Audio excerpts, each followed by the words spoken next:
Assalamualaikum. Be seated, please. Tiefstand, Friede sei mit Ihnen. Bitte setzen Sie sich. The same old crowd or new faces? Mostly new faces. Why are you sitting below, both of you? It was the only chance. You should have brought him even. But it was the only chance to put Hadru properly in the picture of the TV. What you could also put I'm sorry for that. Had they told me before this, I should have raised your seats as well. Please. Start. Wir beginnen mit der Rezitation von einigen Versen aus dem Heiligen Koran. Das sind die Offenbarungen, die Gott, dessen Eigenname Allah ist, dem heiligen Propheten Muhammad, Friede und Segen Allah auf ihm gewährt hat. Er rezitiert im arabischen Original Hafiz Mubarak Ahmad und anschließend wird die deutsche Übersetzung von Herrn Omer Ahmad Bajwa vorgetragen.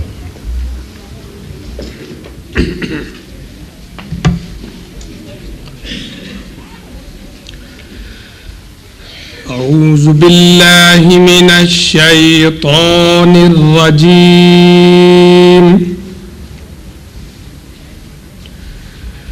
بسم الله الرحمن الرحيم أفمن شرح الله صدره للإسلام فهو على نور من ربه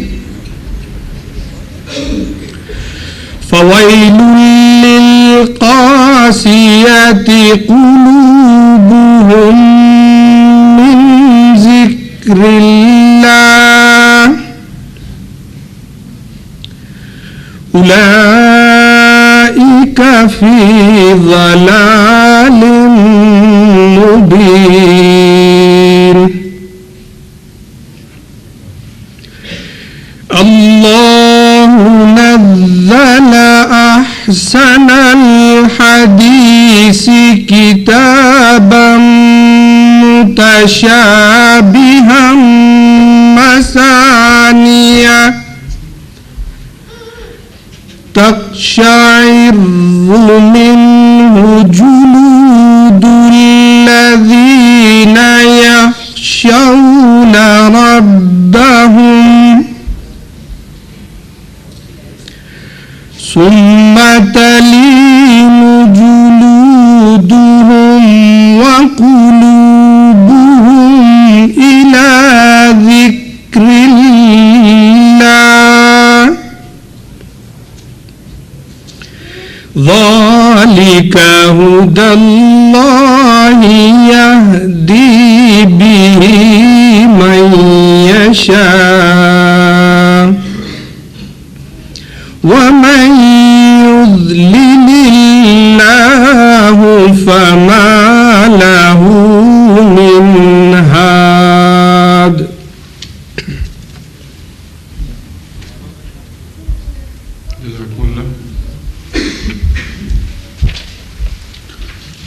Im Folgenden die Übersetzung der Verse 23 und 24 aus der Sura Al-Zumar.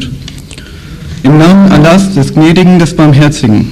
Ist denn der, dem Allah das Herz geweitet hat für den Islam, so dass er ein Licht von seinem Herrn empfängt, einem Ungläubigen gleich? Wehe drum denen, deren Herzen verhärtet sind gegen den Gedanken an Allah. Sie sind es, die in offenkundigem Irrtum sind. Allah hat die schönste Botschaft, ein Buch, hinabgesandt, ein im Einklang mit anderen Schriften stehendes, oft wiederholtes, vor dem denen, die ihren Herrn fürchten, die Haut erschauert. Dann erweicht sich ihre Haut und ihr Herz zum Gedenken Allahs. Das ist die Führung Allahs. Er leitet damit, wen er will. Und wen Allah zum Irrenden erklärt, der soll keinen Führer haben.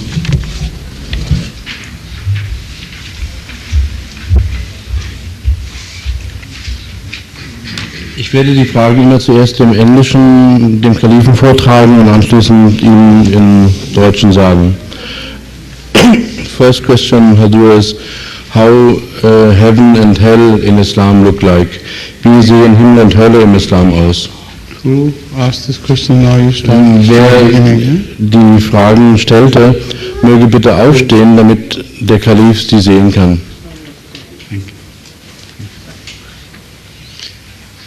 The question is, what is the concept of heaven and hell in Islam? In fact, the concept of heaven and hell in Islam is extremely logical and rational to understand. Every person creates his own hell or his own heaven while here on earth.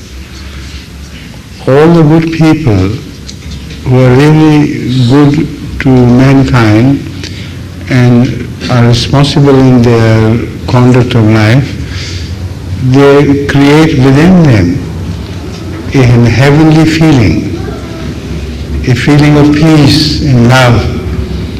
Whether other people notice that or not, but they know it better than anybody else. So those who create a heaven for them here on earth, they would be the people who would go to heaven in the hereafter, and there, the type of heaven they have created here would be symbolized there in a way. Symbolized in a way, I mean that no real fire, physical fire will be there. No physical Jannah in the sense that gardens and canals full of honey, etc., would be flowing there. In fact, talking of heaven, when you feel at peace with God and at peace with men, within you flow these canals of honey, for instance, which means you feel sweet. And because honey has the quality of cure, so you cure the ill at the same time. And similarly, milk is a complete diet. So milk is shown in heaven to indicate perfection in your upbringing here on earth. So whatever you observe there would be symbolic in nature, but at the same time you will feel because of your closeness to God, you will feel much happier there than in your heaven here on earth. The same goes for the hell. The people who create hell here for others and for themselves, they always have a feeling of burning within their hearts, feeling of dissatisfaction. And whether other people know it or not, but inside they are never happy. Those who are bad to others and bad to themselves, they are never happy. So that burning fire, psychological burning within heart, will be symbolized in the hereafter. Der Kalif sagt, Ihre Frage betrifft das Konzept von Himmel und Hölle. Das Konzept von Himmel und Hölle im Islam ist sehr rational, vernunftgemäß und logisch. Es ist so, dass jeder Mensch auf der Erde sich seinen eigenen Himmel oder seine eigene Hölle erschafft. Der Mensch, der Gutes tut, der anderen Gutes tut, der seine Eigenschaften zum Guten ausübt, der wird in sich einen Himmel erfahren, in dem Sinne, dass er Liebe und Frieden in sich findet. Und jeder weiß das von sich am besten selbst, inwieweit das der Fall ist. Der Mensch, der schlecht handelt gegenüber anderen Menschen und gegenüber sich selbst, der wird in sich niemals Zufriedenheit erfahren, sondern eine Hölle erfahren, ein Brennen erfahren. Im Jenseits nun findet eine Fortsetzung dieser Himmel und Höllen von der Erde her statt, in dem Sinne, dass dort die Erfahrungen symbolisch vervollkommnet werden, die sind also symbolischer Natur. Es gibt kein physisches, körperliches Brennen dort in der Hölle und es gibt auch keine Gärten materieller Art im Himmel, sondern und auch keine Flüsse, durch die Milch und Honig fließen, sondern es ist so, dass die Flüsse von Honig beispielsweise, von denen die Rede ist, dass sie eben im Himmel sein werden, bedeuten, dass man Honig ist ein Nahrungsmittel, was Heilung in sich trägt und was süß ist und dass man also im Jenseits eine Heilung erfährt und süß seine Erfahrungen sieht. Und Milch ist eine vollkommene Nahrungsweise und im Jenseits ist es so, dass dann die Flüsse aus Milch eine Vervollkommnung, eine Perfektion der Handlungsweisen darstellen, die der Mensch auf der Erde erlebt hat. In ähnlichem Sinne ist das Brennen in der Hölle im Jenseits kein körperliches Brennen, sondern es bedeutet, dass der Mensch, der Schlechtes getan hat, seine eigenen Schäden dort erlebt.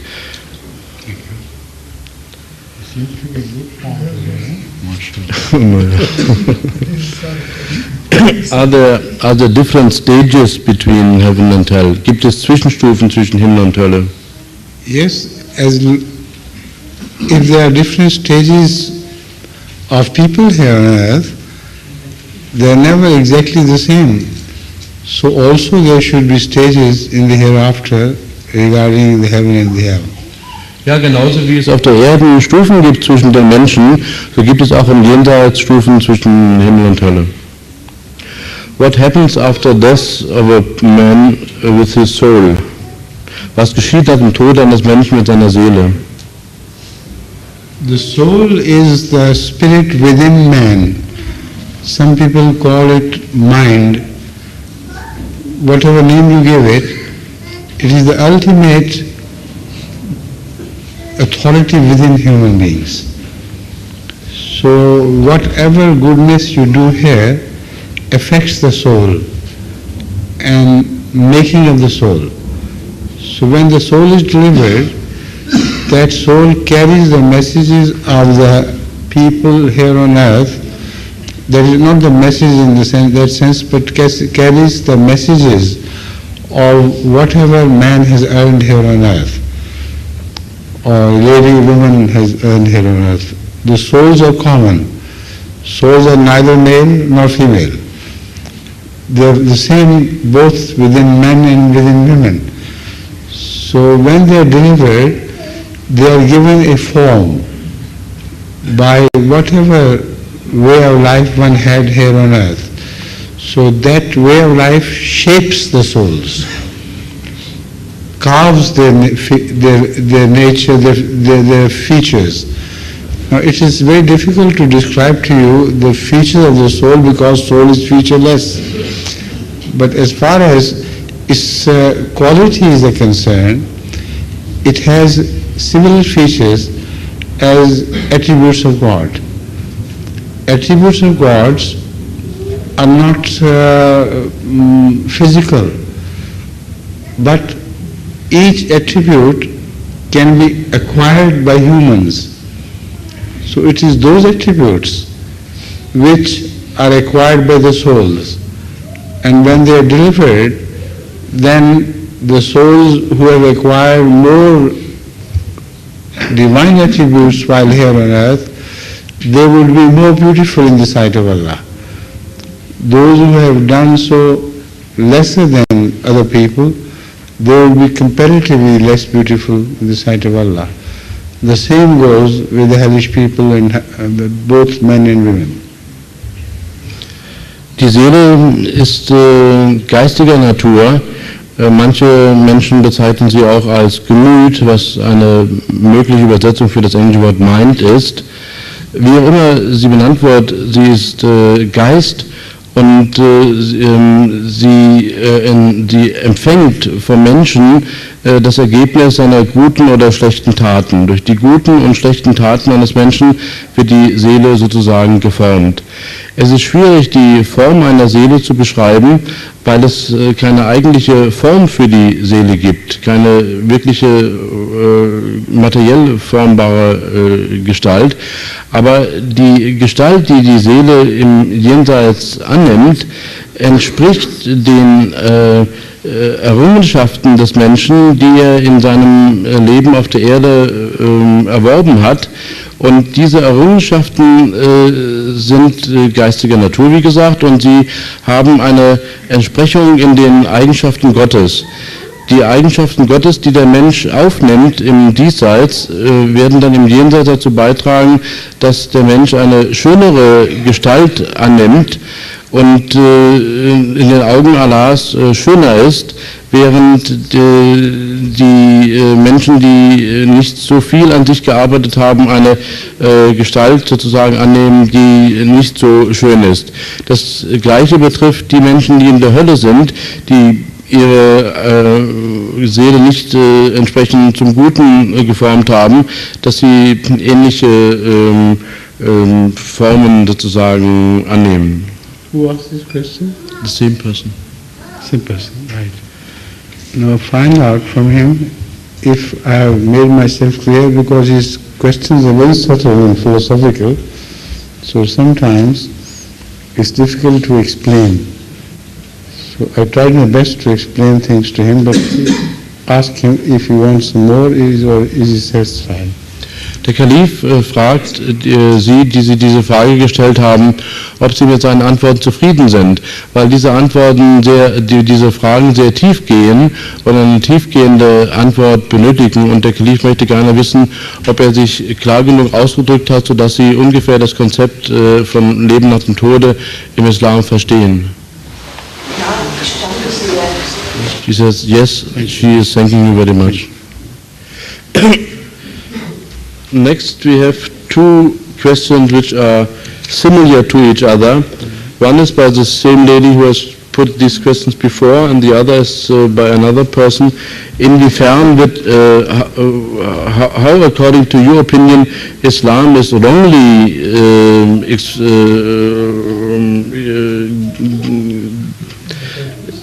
shown in East and West? And other question is, what is different on Islam? First, this question is common to that lady and another person? No, I first have read out the question of the other person. Right. How Islam, according to your opinion, is in East and West shown in the wrong way? Right. And the question of that lady is, what is different on Islam according to what is shown in East and West? So practically both the questions are the same. Yes. And who asked this question? You asked it, right? You see, the fault lies clearly on the shoulders of the Muslims themselves. It is they who are responsible for creating a wrong image of Islam by their misconduct and by not following the practice of the Holy Prophet of Islam himself. So when they produce a different model, which is not the model of the Holy Founder of Islam, then they are to be blamed. So the West utilizes this opportunity. The West is afraid of the rise of Islam. So why not speak of an Islam which will never be accepted by the West? And that is the Islam which is presented as a wrong model by the Muslims themselves. So I think they are to be blamed for this, whatever wrongs are attributed to Islam, Muslims themselves are responsible for that. Die Antwort des Kalifen ist, dass die Schuld an der falschen Darstellung des Islams im Westen ganz allein auf den Schultern der Muslime liegt, die sich nicht an das Vorbild des heiligen Propheten Mohammed, Frieden und Segen lassen, auf ihm halten und durch ihre falsche Lebensweise, die nicht dem Islam entspricht, dem Westen Gelegenheit geben, zu sagen, dass diese Form, diesen Islam werden wir niemals annehmen. Der Westen lehnt also diesen Islam ab, deswegen, weil die Muslime den wahren Islam falsch darstellen und nicht in der Lage sind, sich so zu verhalten, dass sie dem Islam wirklich entsprechen. Is this what she wanted to ask? Wollten Sie das fragen? Könnten Sie ein Beispiel dafür geben? Could you give an example for this, she asked? For instance, terrorism in the name of Islam, murder in the name of Islam, forcible conversion of the people in the name of Islam, not permitting non-Muslims to preach and practice what they believe in. All these are the examples which can never be accepted by the free world as truth. You understand now? Yes. Der Kalif sagt, als Beispiele mögen genannt werden Terrorismus, Mord im Namen des Islams, zwangsgemäße Bekehrung zum Islam oder not permitting non-Muslims to Nicht-Muslimen nicht zu erlauben, ihre Religion auszuüben. Das alles sind Punkte, die der Westen niemals akzeptieren kann, und das entspricht aber nicht dem, was der Islam sagt. Thank you. Next, please. This same lady here in front asked, what differentiates your movement from other Islamic movements? We condemn all these four trends I mentioned, which are found among the so-called Orthodox Muslims. We share none of these with them, and we believe in the freedom of religion, not only Islam, but every religion must be free to profess and free to propagate, but not through sword and compulsion, but through persuasion and love. If that is the course adopted by the followers of every religion, Islam is no exception. Every religion has the fundamental right to speak to others with persuasion, with love, with understanding, with rationality, and that is what we stand for. Der Kalif sagt, all die Punkte, die ich bereits angeführt habe, unterscheiden uns von anderen. Wir treten ein für die vollkommene Religionsfreiheit, nicht nur innerhalb des Islam, sondern überhaupt, dass jede Religion das Recht hat, mit Liebe und mit Überzeugungsarbeit und nicht mit dem Schwert oder mit Gewalt andere von der Schönheit ihrer Religion zu überzeugen. Und das gilt für alle Religionen, unserer Meinung nach, mit Liebe, mit Überzeugung, mit Vernunftgründen, das darzulegen, an was man glaubt, und so sind das Unterschiede zu anderen Gemeinschaften. Why it was necessary to form a separate Islamic community? Warum war es nötig, eine separate islamische Gemeinschaft zu bilden? Who asked this question? Wer fragte dies? You see, it was very important for us to be identified differently from those of whom we have just spoken. Because if we represent a nondescript Islam, all the blames which are earned by the other Muslims will also be put on our shoulders, will also be attributed to us. Now when we say Ahmadiyya Muslim Bewegung, then every German can understand that they represent an Islam which is different from what is represented Islam by other Muslim communities. And at the same time, they also understand that this community emphasizes the role of peace and love in religion. So by giving this separate name, we save ourselves a lot of explanation. And just by the name, people understand what we stand for. Dadurch, dass wenn wir innerhalb des Islams einfach leben würden, dann würden all die Dinge, die uns jetzt seitens des Westens vorgeworfen werden, als Muslime insgesamt, auch auf uns fallen. Und der Tadel der Kritiker würde auch uns treffen. Deswegen müssen wir uns unterscheiden von den anderen Andersdenkenden. Und wenn wir die Gemeinde Ahmadiyya-Muslim-Bewegung nennen, dann weiß jeder hier im Westen, dass dies eine Gemeinde ist, die eben einen bestimmten Namen hat und die unterscheidet von anderen Gruppierungen. Und so ist es notwendig, klarzustellen, dass wir bestimmte Vorstellungen haben, die anders sind als andere. Thank you. Yes, please. It is so difficult to understand. It is so difficult to understand Quran that the Muslim majority is interpreting it wrongly. Ist der Koran so schwer zu verstehen, sodass die muslimische Mehrheit ihn falsch auslegt?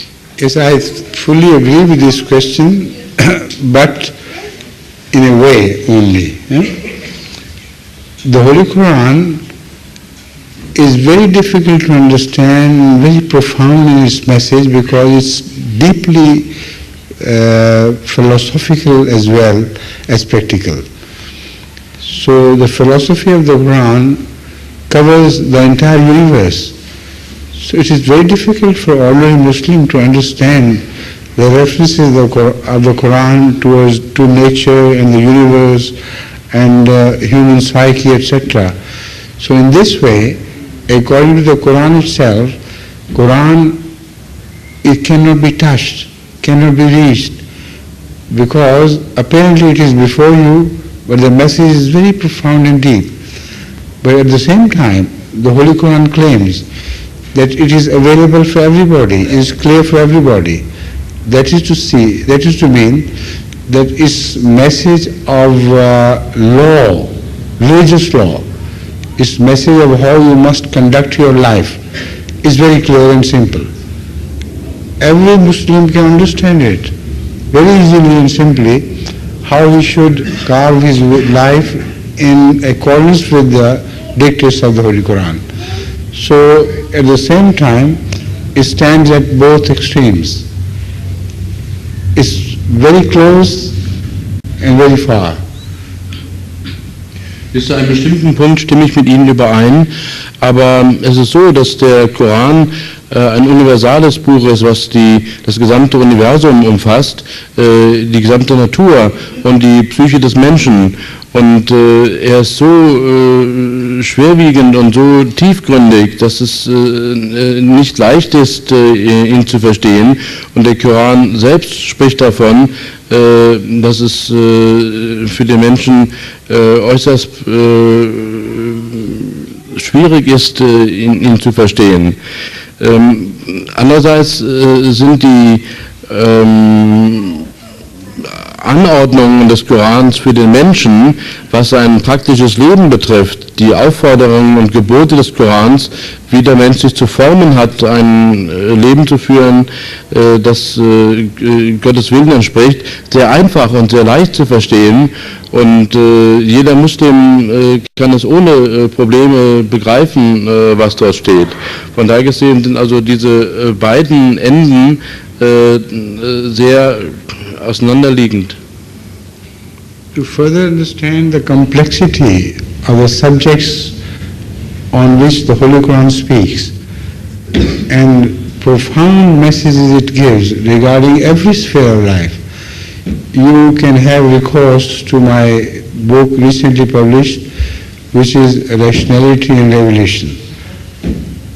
If you can understand English, you can have a direct access to this book. If not, then I hope Jamaat Germany is taking measures to have it translated into German. So then it will be available for every German to understand what I'm talking about. Half of the work is already done. The Amir Sahib of Germany, the head of the German community in Islam, Abdullah Wabis Hazar, tells me the glad news that half of the work of translation has already been done. So in 6 months, Tarek, 6 months? By December. By December we will have it. Okay. Inshallah.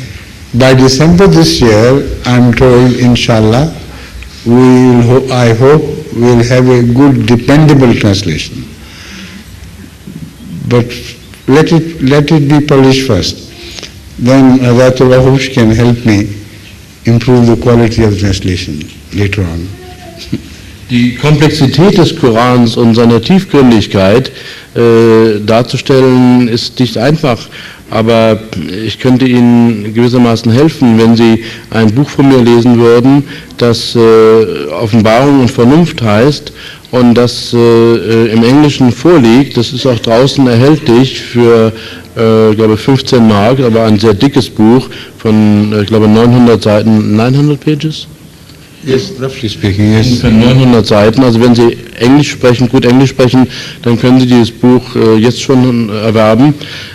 Es gibt demnächst eine deutsche Übersetzung. Der Amir von Deutschland, das hat der Vorsitzende unserer Gemeinde, Herr Abdullah Wageshauser, der links von dem Kalifen sitzt, hat eben gesagt, dass in etwa 8 Monaten das Buch erscheinen wird. Also bis zum Dezember wird die Übersetzung wohl fertig sein, dann wird sie überarbeitet werden. Und dann ist es für Sie möglich, auch die deutsche Übersetzung zu lesen und dann werden Sie in der Lage sein, die Komplexität, die Vielfalt, die Tiefe des Korans zu begreifen.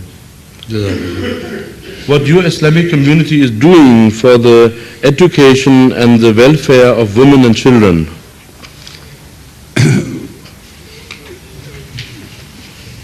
I'm amazed to find this question. We are dedicated to education of all forms, all sorts. I'm talking of the Quran and its messages explained. That is also an education. We educate our women in 2 ways. In religious ways, we take special measures to educate children and ladies and their children in all religious aspects of their life. Secondly, we promote ladies to participate in secular education and to rise to the maximum of their potential with the help of Jamaat Ahmadiyya. If there are poor ladies who cannot help the expensive, who cannot find funds for their education, the Jamaat helps them.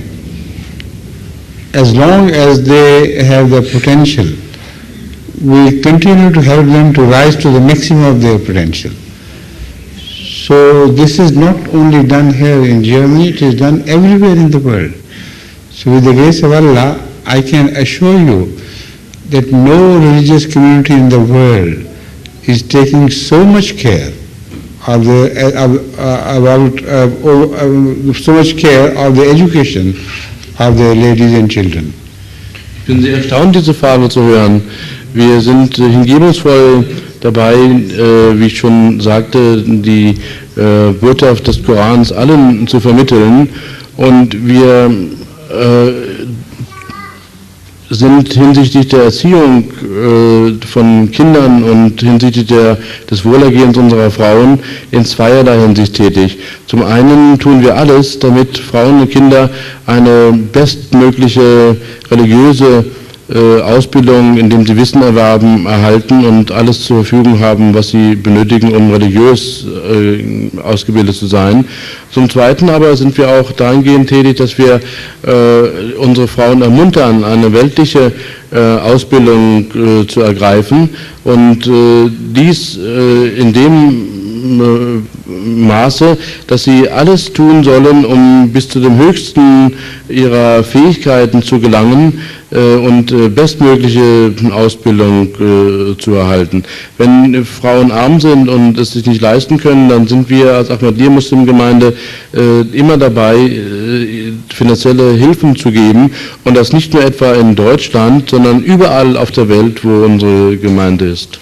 And Mr. Abdullah Wageshauser just tells me that the standard of religious and secular education of Ahmadi women and girls here in Germany is higher than that of the standard of men and boys in Germany. So it's a challenge for the boys, isn't it? I told you to put on Ahmadiyya. Yes. Der Kalif sagt gerade, dass der Amir von Deutschland ihn gerade darüber informiert hat, dass der Standard an religiösem Wissen bei den Mädchen und Frauen höher ist als der Standard bei den jungen Männern. Und im Weltlichen genauso. Und dass die Mädchen und Frauen unserer Gemeinde eine höhere Bildung haben als gemeinhin unsere jungen Männer. What is your opinion about medical birth control? About birth control, the word medical is added to the question. I first of all want to understand what is the meaning of medical birth control. Wer diese Frage gestellt hat, wer war das? Who is the questioner? Wer hatte diese Frage gestellt? You did. Please. So what does he mean by medical birth control? Medizinische Geburtenkontrolle. Warum medizinisch? Oh, he says by medical birth control he means abortion. Abortion, yes.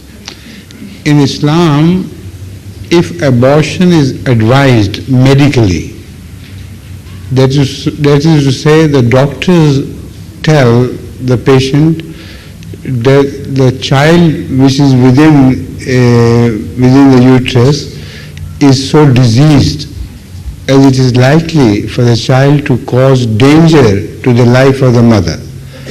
In that case, Islam fully permits abortion at every stage. There is no objection against abortion if it is proved medically that to continue to hold the child within one's belly is harmful for the life of the mother. Der Kalif sagt, wenn das Leben einer Mutter gefährdet ist, dadurch, dass das Kind im Uterus nicht fähig ist, normale Geburtswege zu gehen und die Mutter also fürchten muss um ihr Leben, falls das Kind weiter austrägt, dann unterstützt der Islam ausdrücklich die Abtreibung in jedem Stadium. Why literature and music in modern Islam is nearly not taking place? For example, there are no religious singing in the mosque, and nearly no Islamic Nobel Prize winners for literature. For literature? Yeah. I don't know. This one Mahfouz from Egypt. He claimed. Yes, I know. But first of all, let me deal with the subject of music and religion. True religion has its own music. That is, every true religion in relation to God creates a love which sends within the soul like waves of music which send peace give peace to the soul. Now this is very important for me to explain to you. What is the purpose of music? To calm the nerves and to put oneself in peace. That should be the purpose of music. And that has been the purpose of Western music in the past ages. Music created a sense of calmness and peace within one's soul. But I'm talking of the olden days. Now music is subjected to a different purpose altogether. Pop music and rock music and this music and that music, they do not give peace to the soul, but they excite the vulgarity in soul. So this is the difference. Unfortunately, every music tends to become pop music later on. with the deterioration in culture and things, that is what happens. So that is why Islam does not permit to take the help of music in churches and mosques. Islam doesn't approve of it. Because if you are truly in love with God, the love of God creates that peace within you. And that is music. Der Kalif sagt, dass jede wahre Religion ihre eigene Form von Musik hat. Diese Musik, die in das Herz geht und dort Frieden hervorbringt. Was ist eigentlich der Zweck von Musik? Lassen Sie uns das erstmal fragen.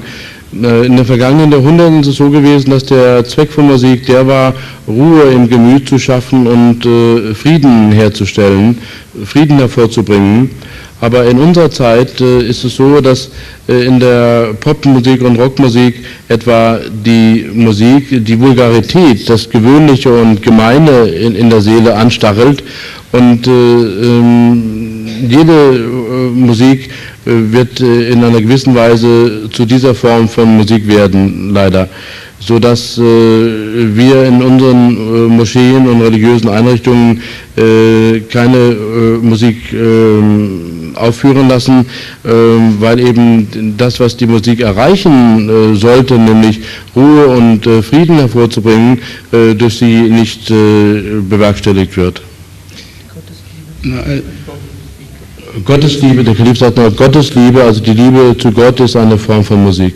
As far as the second part of the question is concerned, why is not a Nobel Prize given to a Muslim for literature? Why there's not so much or nearly no Islamic poet or this? You see, there are Islamic poets and there is Islamic literature worthy of being taken note of, but the West does not recognize such literature because the Western views of what literature should be are generally different from the views of Muslim writers and Muslim scholars and philosophers in literature. In science there is commonality.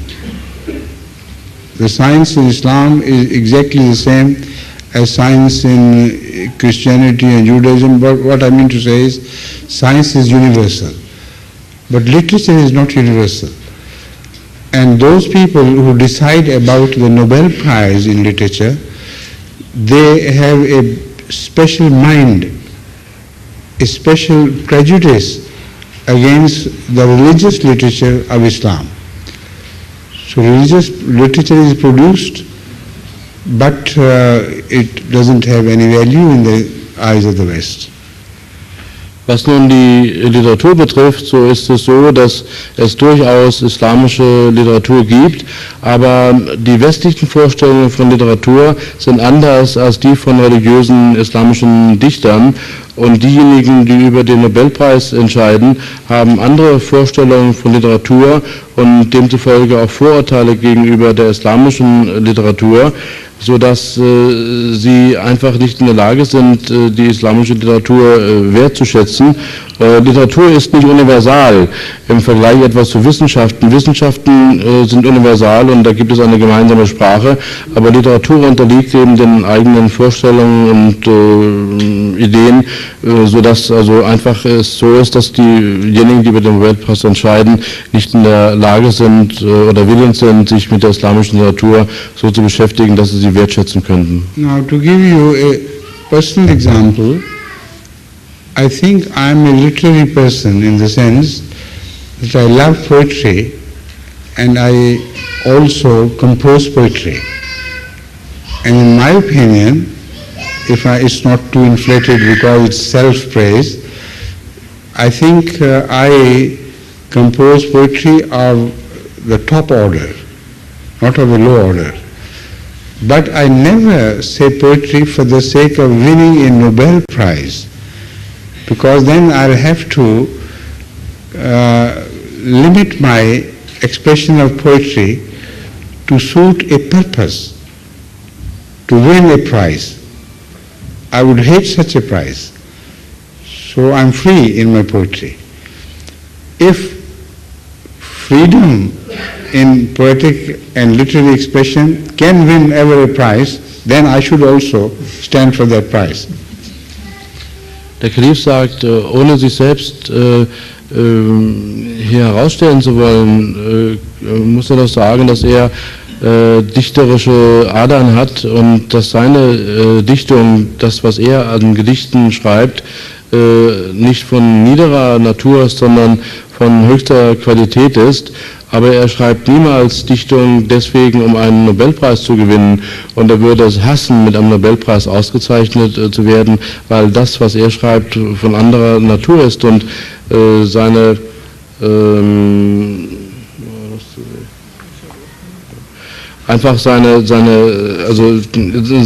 die Freiheit seines Ausdrucks dadurch beeinträchtigt würde, dass er sich etwa den Gepflogenheiten derer unterwerfen würde, die einen Nobelpreis zu vergeben haben. Und er ist frei in seinem Schreiben und benötigt nicht die Zustimmung von irgendjemandem, der einen Nobelpreis vergibt. Next, please. Yes. In Christian society, there has always been a contradiction between religion and sciences, technical and cultural progress. Thus, it had been necessary to throw religious ideas overboard to enable social advancement.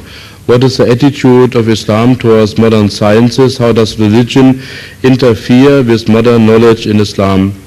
Mehr, please. In der christlichen Gesellschaft hat es immer einen Widerspruch zwischen Religion und Wissenschaft gegeben, zwischen technischem und kulturellem Fortschritt. Deswegen ist es notwendig gewesen, die religiösen Ideen über Bord zu werfen, um ein soziales Fortschreiten zu ermöglichen. Was ist die Haltung des Islams gegenüber der modernen Wissenschaft? Inwieweit mischt sich die Religion ein in das moderne Wissen im Islam?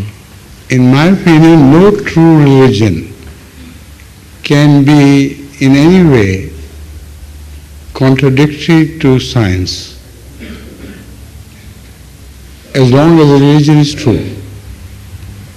And this claim is extremely rational. There can be no other claim than this. And this applies both to Islam and Christianity at the same time. You see, religion is the word of God,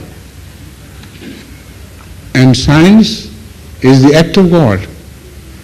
So how can the word of God be contradictory to his act? So there must be complete oneness between religion and sciences. And I believe that at the time of Jesus Christ, it was exactly so. At the time of Moses, it was exactly so. At the time of every other prophet as well, science and religion were never separated.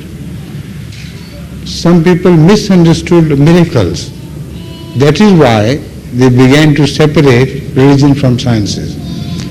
I have explained on the question of miracles in a manner that I feel anybody who reads my comments on miracles will fully understand that religion has never been at odds with sciences at the sources. But later on, when a religion was misunderstood, like for instance Christianity at a later stage was misunderstood, and it was thought that true Christianity would not permit scientific growth, then people began to drift away from Christianity towards sciences. So that is the dilemma which we are faced by Islam as well today. Der Kalif sagt, wahre Religion und Wissenschaft können niemals miteinander im Widerspruch sein.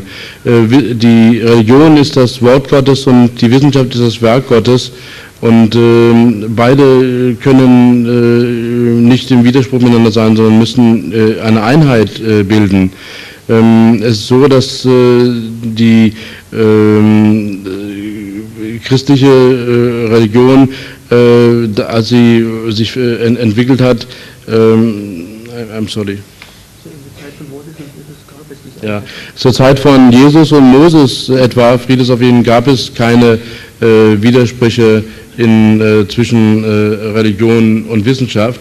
Und erst dann, als bestimmte Vorstellungen aufkamen, die einfach von den Denkern nicht mehr als richtig erfahren werden konnten, hat sich die Wissenschaft von der Religion abgespalten. Und das ist genauso im Islam von heute so.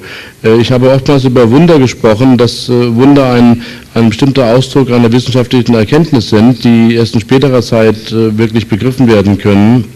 Und diese Klarheit, I'm very sorry, I'm a little bit disturbed now, I don't know why. Sometimes entschuldigen Sie bitte, manchmal passiert etwas, dass ich nicht so ganz folgen kann. Diese Wunder wurden später von den Leuten missverstanden. Und deswegen hatte in ihrem Wahrheit es keinen Widerspruch zwischen Wissenschaft und Christentum. Maybe it's my fault, I'm not very clear, maybe. No, I explain to you again the point. My mind was following something else. Okay, I'll further explain to you the question. The fact is, if you understand miracles correctly, then there is no contradiction between religion and sciences. But when you misunderstand miracles, then of course you think there is contradiction. Miracles of Jesus Christ were misunderstood later on by Christians, and they thought miracles were opposed to the realities of nature. I can explain that is wrong. So when miracles are properly understood, then contradiction between religion and sciences also goes overboard. Der Kalif sagt, dass die Wunder im Nachhinein von Leuten missverstanden worden sind, sie nicht begriffen haben, was eigentlich die Natur dieser Wunder gewesen ist, und die durch dieses Missverständnis der Wunder eben diese Wunder als etwas Übernatürliches bezeichnet haben, was dann eine Abspaltung der Wissenschaft von der Religion zur Folge gehabt hat. Und das war im Christentum so der Fall, dass die Menschen die Wunder von Jesus nicht in ihrer wahren Dimension begriffen haben, sondern sie auf eine gewisse, sage ich mal, abergläubische Art erfahren haben, und dadurch kam es zu dieser entsprechenden Abdriftung in eine Richtung, sodass die Wissenschaft heute mit dem Christentum nicht mehr 1:1 ist. In Germany, there's discussion to have Islamic service, Islamic lessons in public schools. Do you think that religious lessons should be given on schools in a multi-religious community society? I do not agree with this proposal at all. I am strongly opposed to this proposal, because if a state takes over the responsibility of teaching religion in their educational institutions, then which religion will they choose and which religion will they reject, and which religion will they represent within their differences? Christianity is divided into many sects. So is Judaism. Islam is divided into at least 72 sects. So each sect will claim that teach religion according to our beliefs, teach us Islam according to our beliefs. So to get rid of this headache, I have always proposed that only moral education of religions should be taught in schools, and when you come to the moral education, then all religions join hands there. The concept of morality is virtually the same in every religion.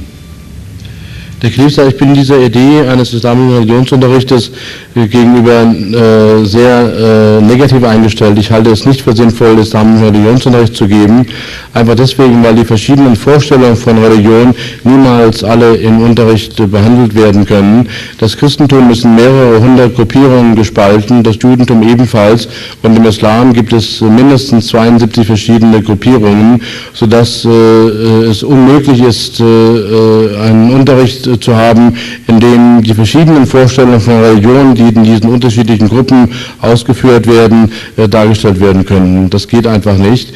Ich bin deswegen immer schon dafür gewesen, an den Schulen Unterricht in Moral zu geben und die unterschiedlichen Moralvorstellungen die Moralvorstellungen darzustellen, die grundlegend in allen Religionen dieselben sind.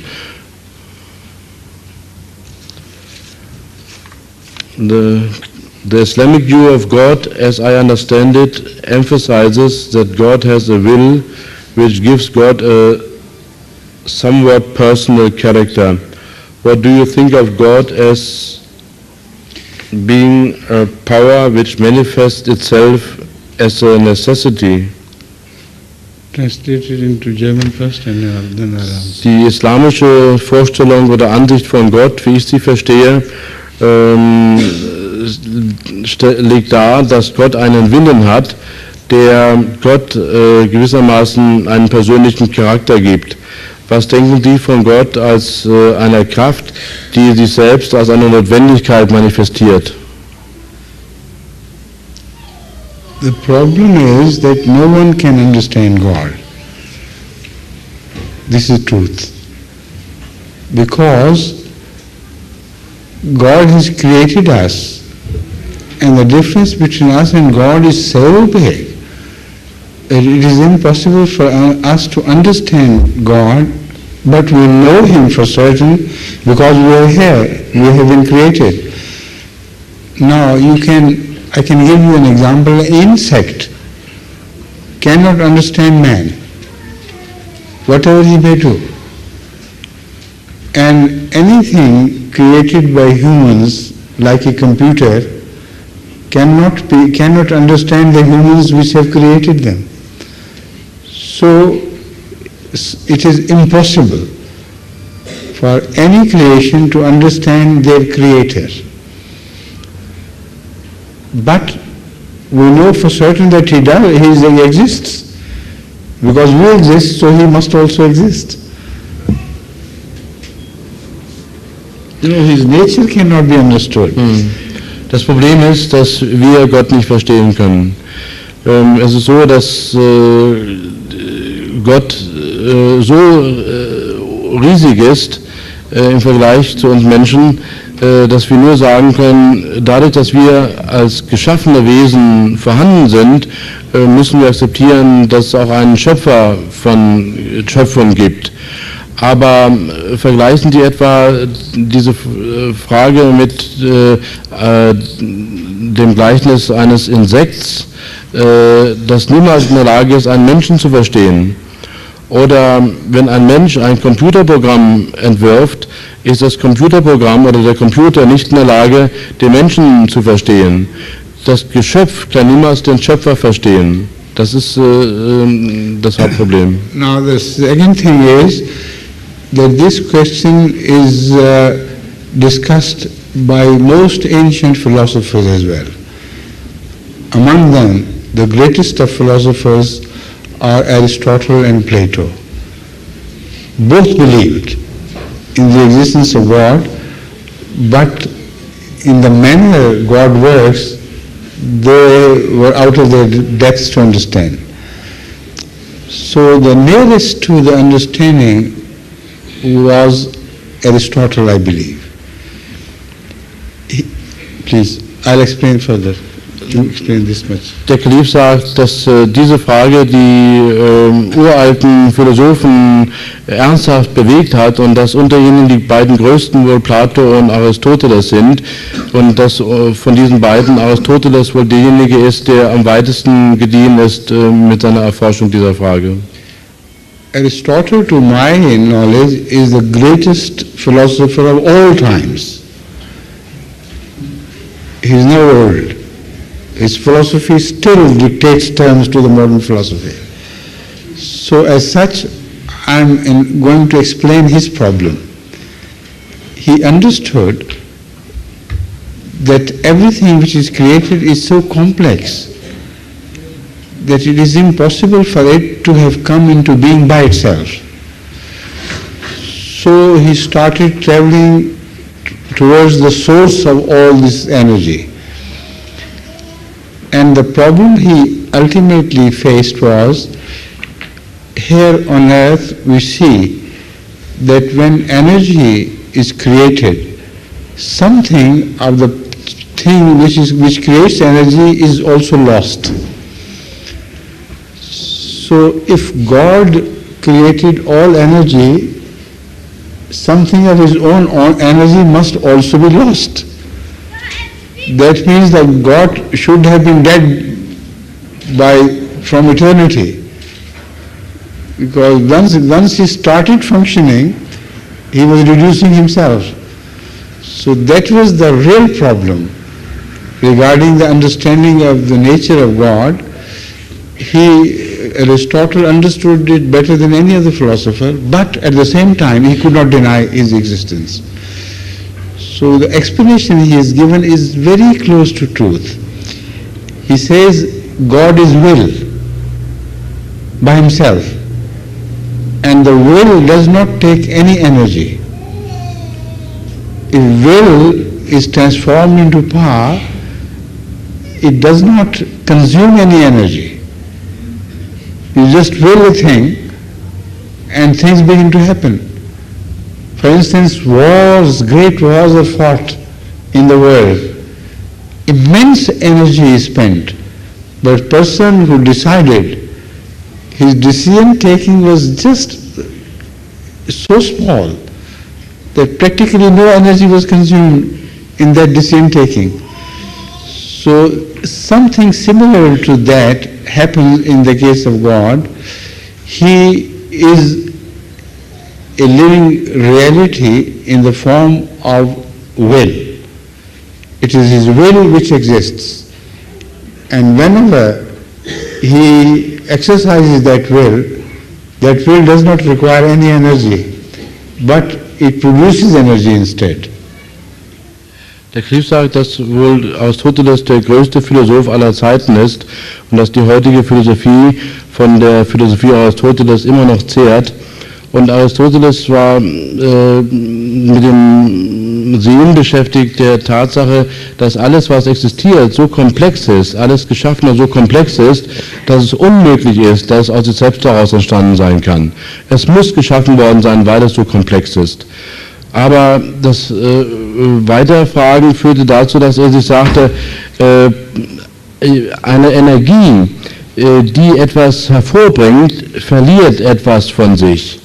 Es gibt keine Energieform, die etwas schafft, ohne dass sie etwas von sich gibt.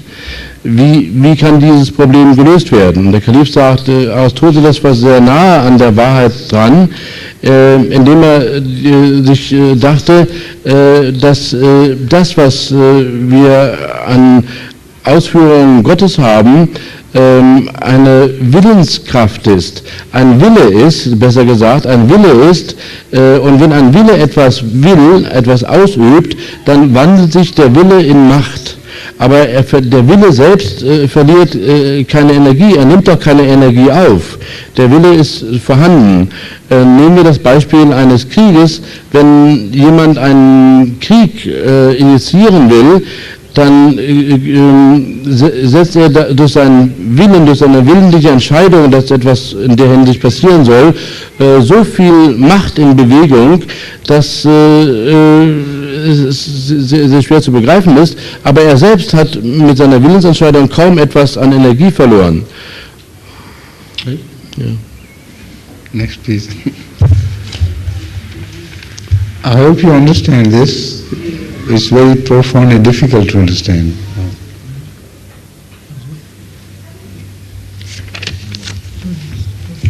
Now there are some... What's this?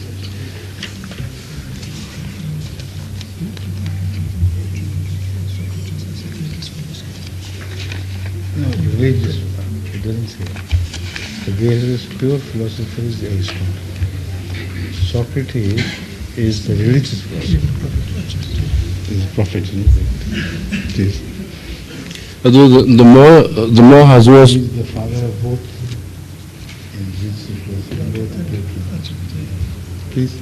The more Hazur is talking, the more questions putting in. Okay, well, I'm ready.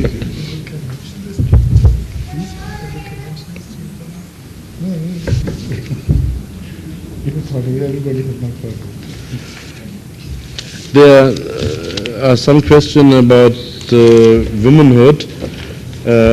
One question is how does this organization, which means Ahmadiyya Muslim Jamaat, view the situation of women in Afghanistan with respect to Taliban rule? Wie sieht diese Ahmadiyya Muslim Gemeinde die Situation von Frauen in Afghanistan angesichts der Herrschaft der Taliban? The situation of women and men is miserable in Afghanistan because not only women are mistreated but also men are mistreated and very cruelly handled by the Afghan leadership is called Taliban. Now they do not have any religion. They claim they are Muslims, but their acts give a lie to their claim that they are Muslims. So the situation of women is not as pitiable as that of men, because many men are forced to follow the rules of the day of the rulers regarding their own women, and they suffer for this. And because of this, ultimately I think it's very difficult to differentiate between men and women's miserable situation in Afghanistan. Both are suffering, unfortunately. Die Situation von Frauen und Männern in Afghanistan ist sehr schlimm, weil die Taliban sagen, dass sie Islam lehren würden, aber gleichzeitig diese Lehren wie Lügen behandeln, also sich im Gegenteil zu den Lehren verhalten. Man kann nicht sagen, ob Männer oder Frauen schlimmer dran sind. Vielleicht sind die Männer sogar schlimmer dran, weil sie gezwungen sind, durch ihre Führer, ihre Frauen so zu behandeln, wie sie behandelt werden. Auf jeden Fall ist die Situation dort sehr schlimm. Now another example of which can prove that the Taliban are not Muslims in fact. They practically work as God, because if they were Muslims, they have no right to change the law of the Quran and the law of the Holy Prophet. But regarding the women, their so-called Amirul Mu'mineen, the leader of the faithful, goes on giving different injunctions regarding ladies according to the situation. Sometimes ladies are told that they just cannot work at all in any way. They must be imprisoned in their houses. If they walk out with their camps around them. At the same time, later on, when the situation demands, he declares that I declare it is lawful for the women now to become nurses and to help the wounded. What sort of Quran is being revealed to him? It says something now and something else at the other time. So that is why practically the Afghan leadership of Taliban claims to be God, not the follower of Islam. In der Tat ist es so, dass etwas, was beweist, dass die Taliban gar keine Muslime sind, der Umstand ist, dass sie sich so verhalten, als wären sie Gott. Einmal beschließt ihr Führer, der sich Oberhaupt der Gläubigen nennt, dass die Frauen in ihren Häusern eingeschlossen bleiben sollen und falls sie doch einmal aus dem Haus herausgehen sollten, aus irgendeinem Grunde, dann dürften sie es nur, wenn sie ihr Zelt gleichzeitig mit sich herumschleppen. Und dann plötzlich wieder gibt es eine Anordnung, dass Frauen jetzt Krankenschwestern werden sollten, die Verwundeten pflegen sollten. Was ist das für ein Gesetz? Einmal so und einmal so. Die Tatsache ist, dass sich die Taliban überhaupt nicht nach dem ausrichten, was der heilige Prophet Mohammed, Friede und Segen Allah auf ihm, gelehrt hatte, sondern das Gesetz in ihre eigenen Hände nehmen und sich wie Gott gebärden. Yes, please. What is your perspective regarding the crisis in Kosovo and in particular regarding NATO intervention? If NATO had to act, do you feel they acted in a positive way? Was ist Ihre Ansicht oder Ihre Perspektive hinsichtlich der Krise in Kosovo und insbesondere bezüglich der Intervention der NATO? Wenn die NATO handeln musste, glauben Sie, dass sie auf eine positive Art und Weise gehandelt hat? You see, unfortunately, I cannot fully endorse the policy of NATO in Yugoslavia. Right from the beginning, I have been meeting with some intellectuals which also are politically powerful. And on the subject of Kosovo, I have been advising them. I'm talking a long time ago, 2-3 years ago, that they must first of all get United Nations sanctions for sending soldiers to the Yugoslavia, what's the headquarters of the Yugoslavia? Ex-Yugoslavia, Serbia? Areas where fighting was happening. Yes, yes. What I mean to say is, in the Yugoslav area of the Muslim population, they should have got, first of all, sanctions from the United Nations to send their military there. Now, if they had followed that advice, the situation would be completely different today. Unfortunately, I was told by many powerful politicians who met me on this issue that it is not possible for them to get a United Nations sanctions to send foot soldiers, that the military presence, to the Kosovo. Why? They said because Russia would veto us and we will fail to get a United Nations resolution on this. But the inside story is that Russia is bribable, and the rich Western nations are always bribing Russia for achieving their objects. So they spend billions of dollars on Russia.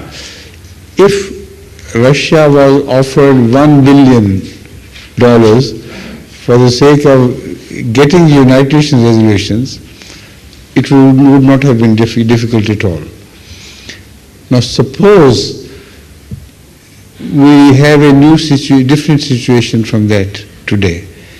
If United Nations sanctions are given for the military presence in Kosovo, then that military presence would occupy the areas and it would be impossible for Serbs to commit transgression against the Muslims present there. In the presence of the United Nations Army, it would be impossible for them to act. And if the Yugoslavian leadership decided to bombard the United Nations Army, then they had every right to bombard entire Yugoslavia. And then the blame will be on their foot. And then they could go ahead with destroying even the civil population, which happens in wars. When you attack military targets, civil population also suffers. So there would not be a defensive attitude to be acquired by the West, but simply the whole world would know that it is the Yugoslavian leadership which has acted wrongly. Now this was my advice then, and many Western scholars have openly expressed their agreement with this advice. And they are now claiming that in the end we will have to do that. We will have to send military presence to Kosovo, but when? When practically all the Muslims would have been destroyed? So it will be too late. The advice, if it is good and wise, it should be taken on time, not late. Der Krieg sagt, bedauerlicherweise kann er die Politik der NATO nicht völlig unterstützen. Er ist vor längerer Zeit von Intellektuellen aus diesem Gebiet befragt worden und dies waren Leute, die auch politisch einigen Einfluss hatten. Es ist so, dass der Fehler darin liegt, dass keine UN-Sanktionen verkündet worden sind bezüglich der jugoslawischen Politik und das bringt die ganze Situation in ein anderes Licht. Wenn UN-Sanktionen verkündet worden wären, dann könnten Bodentruppen auch in Kosovo und anderswo im jugoslawischen Gebiet stationiert werden und dann könnte die Regierung dort daran gehindert werden, die Muslime schlimm zu behandeln oder zu vertreiben. Aber die Situation, die sich jetzt stellt, ist, dass falls jetzt Bodentruppen geschickt werden, es viel zu spät ist, weil die Bevölkerung in Kosovo zum großen Teil vertrieben worden ist. Und die Frage ist, wann wollt ihr eigentlich da was machen? Etwa dann, wenn überhaupt keine Muslime mehr da sind. Kurzum, das war das, was der Kalif vor längerer Zeit als Ratschlag gegeben hat. Aber anders ist es geworden, dadurch, dass eben keine UN-Sanktionen verkündet worden sind. Ah ja, Entschuldigung, eins habe ich vergessen, was den Einfluss Russlands betrifft, so ist es so, dass Russland immer bestechlich ist. Und der Westen hat Russland immer wieder bestochen mit Milliarden von Dollars, dann, wenn der Westen wollte, dass Russland in einer bestimmten politischen Angelegenheit die Seite des Westens einnehmen sollte.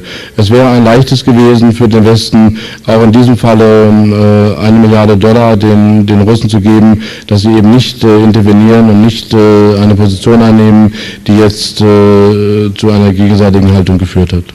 You see, I can prove that even spending $10 billion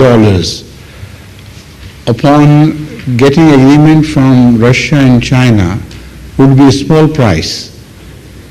Because now in maintaining the refugees from Yugoslavia, the West is already spending tens of billions of dollars upon these. So this advice could also save you some money. Sogar dann, wenn man China und Russland 10 Milliarden Dollar bezahlen würde, ich füge für die Englischsprechenden hier an, dass das Wort Billion im Englischen nicht Billionen im Deutschen heißt, sondern das Wort Billion im Englischen heißt Milliarden im Deutschen. Also selbst wenn man Russland und China 10 Milliarden Dollar geben würde, wäre das nicht zu viel. Denn durch die Migration, die Vertreibung der Kosovo-Albaner in den Westen, ist der Westen gezwungen, ebenfalls viele Milliarden Dollar auszugeben zur Unterhaltung der Flüchtlinge. Finished. Yes, please.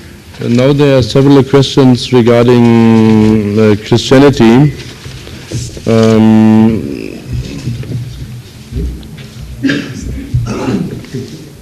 No, we started 15 minutes later on this episode. Yes, I agree with you.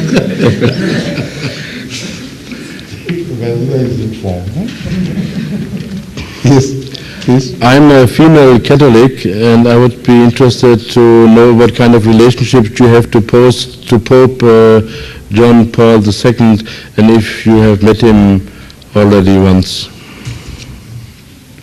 Die Frage ist, ich bin Katholikin, mich würde interessieren, was für ein Verhältnis Sie zum Papst Johannes Paul II. Haben und ob Sie schon ihn einmal getroffen haben. Once a bishop, Catholic bishop, met me in Switzerland and conveyed to me, I don't know rightly or wrongly, but he must be right, the wish of the Pope to have a dialogue, and he wished that I should come to Rome and meet him. The same was repeated here in England. The Catholic Bishop of England conveyed the same thing to me. To both I advised to inform the Pope that the purpose of bringing Islam and Christianity together on any common point would be totally destroyed if I meet him, because the rest of the Muslims will strongly react against it. And the very purpose of sending these feelers would be destroyed. So I advise the Pope never to think of meeting me. We can come to dialogue through people and through other emissaries of Pope if this so requires. Einmal, als ich in der Schweiz war, hat mich ein katholischer Bischof angesprochen, ich weiß nicht, ob richtig oder falsch, jedenfalls ich glaube, dass es richtig war, und er sagte zu mir, dass er veranlassen möchte, dass der Papst den Kalifen trifft. Und auch als ich in England jetzt war, hat mich der katholische Bischof von England darüber informiert, dass Papst Johannes mich gerne sehen würde. Aber ich habe geantwortet in beiden Fällen, falls der Papst ein Interesse daran hat, dass Islam und Christentum sich auf irgendeinen gemeinsamen Punkt einigen, dann sollte er mich nicht einladen, dann sollte ich ihn nicht in Rom besuchen, denn mein Besuch würde zur Folge haben, dass die anderen islamischen Führer so ärgerlich würden, dass der eigentliche Zweck dieses Besuches vollkommen dadurch nichtig würde. Und wir können uns treffen, indem wir Botschafter austauschen, indem andere Personen sich auf anderen Ebenen treffen. Das ist meine Meinung. One person says, as a Christian, I'm living according to God's law or God's order. Love your next one. Jesus had taken my sins on cross. He is always forgiving me after my prayers and requests. How it is in your face? Die Frage im Deutschen. Als Christ lebe ich nach Gottes Gebot, liebe deinen Nächsten. Jesus hat meine Sünden am Kreuz getragen. Er vergibt mir immer nach meinem Gebet und Bitten. Wie ist das in Ihrem Glauben? I agree with the first part, that if you are living in the spirit of Christ, in the spirit of forgiveness and the spirit of loving others, that is most wonderful. But to think that Christ has taken over your sins is most illogical and must be rejected, because poor Christ, he was a holy person. Why should he have taken the sins of all the world, which are enormous sins? So one holy person should lift the sins of the whole world is unimaginable, is cruelty to Christ, and does him no favor. Ich stimme dem ersten Teil Ihrer Frage zu. Falls Sie im Geiste Jesu leben und im Sinne von Vergebung und Liebe leben, ist das wunderbar. Aber dem zweiten Teil kann ich nicht zustimmen, denn es ist äußerst unlogisch, wie Sie denken. Wie kann Jesus, der eine heilige Person gewesen ist, die Sünden sogar der ganzen Welt, die eine ungeheure Größe erlangt haben, auf seine Schulter nehmen? Das ist höchst unmöglich und widerspricht jeglicher Vorstellung von Vernunft und Denken. Also. Still we have 5 minutes. 5 minutes? Extended time, huh? This is... and then you'll serve them food? Yes, of course. Inshallah, where? Outside. Just. And they know it, huh? Yes. Good.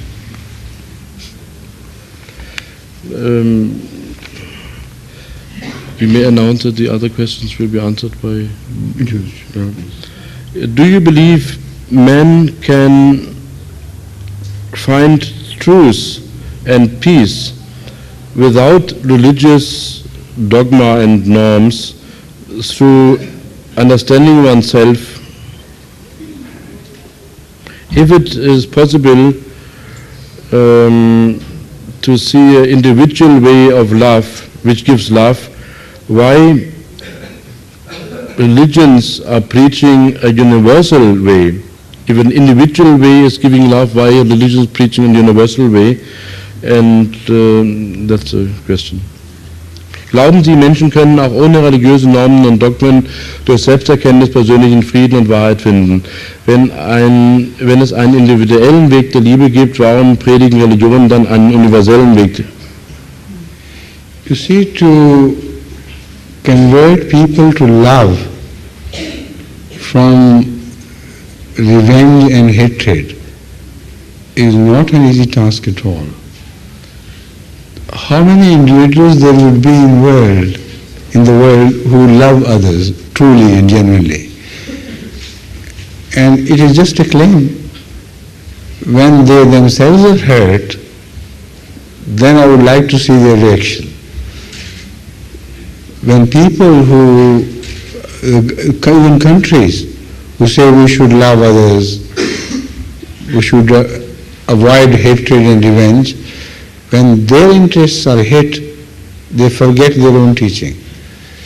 So it requires a global exercise on the part of religions to teach the value of love as against that of the loss of the hatred. Value of love against the damages done by hatred. So that is why every religion has been trying to achieve this purpose. And mankind is so stubborn in their bad habits that once they adopt a religious teaching in that respect, then they chuck it out, chuck it away. Like in the early days of Christianity, we see people following Jesus' advice in truly loving others, even at the cost of their own suffering. But later on, all this teaching went to the four winds. So this requires a continuous, universal effort of religions to create the importance of peace and love in the world. So der individuelle Weg mag sich schnell ändern in dem Moment, in dem man selbst getroffen wird, in dem man selbst mit einer Schwierigkeit konfrontiert wird und ein Staat beispielsweise auch, der Liebe predigt, wird sich vielleicht wahrscheinlich ganz anders verhalten in dem Moment, in dem seine eigenen Interessen berührt werden und seine Lehre wird schnell ins Gegenteil umschlagen. Die Anstrengungen von Religion müssen global sein. Und es muss ein kontinuierlicher Prozess sein, der also immer wieder die Menschen berührt. Und wir sehen dies an Beispielen, als die frühen Christen sich nach der Liebe orientiert haben, da hat es viele gegeben, die sogar darunter gelitten haben, dass andere Menschen litten. Aber was ist mit ihrer Liebe dann später geworden? Einige Zeit später wurden diese Lehren in den Wind geworfen und es gab eine ganz andere Entwicklung und deswegen muss es eine religiöse, globale Entwicklung geben, die lehrt. Now, I would like you to inquire from them who asked the last two questions, because you forgot to do. Wer hat die letzten beiden Fragen gestellt? Einmal die Frage nach Liebe deinem Nächsten. And this question. Die Frage Liebe deinem Nächsten. Right. And the second question. Und die Frage nach dem persönlichen Weg der Liebe. Thank you. Please. Now, with that we come to the end of the time. Nun sind wir am Ende unserer uns zur Verfügung stehenden Zeit angelangt. But tell them about the unanswered questions. Die nicht beantworteten Fragen werden gerne von uns beantwortet. Entweder, dass der Kalif sie über den Fernsehsender MTA, den wir haben, beantwortet. Dieser Fernsehsender ist 24 Stunden täglich weltweit zu empfangen und es gibt dort Sendungen, auf denen Fragen beantwortet werden und die können dann eine Kassette bekommen oder aber Sie erhalten von uns einen persönlichen Brief, in dem die Frage im Sinne des Kalifen beantwortet wird. Dazu müssten Sie nur nach vorne kommen und auf Ihren Zettel dann Ihre Adresse raufschreiben. Denken Sie bitte nicht, I may say one word, there are some very critical questions which demand longer explanation. So, denken Sie bitte nicht, dass gewisse kritische Fragen, die hier gestellt worden sind, einfach untergebuttert worden sind sozusagen. Es ist so, dass manche Fragen eine sehr intensive Antwort verlangen, die das allgemeine Interesse übersteigen werden und die können nicht in 2, 3 Sätzen beantwortet werden. Also nicht so, dass wir jetzt hier Politik machen oder so. Also bitte, wenn Sie irgendeine Frage haben, die Sie gestellt haben, geben Sie uns Ihre Adresse, wir schreiben Ihnen ausführlich dazu. In the end, express my deep gratitude to all of them for their extreme kindness and civility expressed towards me. Am Ende möchte der Kalif sagen, dass er Ihnen zutiefst dankbar ist für die freundliche Aufnahme und für die sehr menschliche Art und Weise, wie Sie ihn aufgenommen haben, wie Sie zugehört haben. With that I take leave of you and as I always say, auf Wiedersehen. Damit erlaube ich mich zu verabschieden und sage auf Wiedersehen.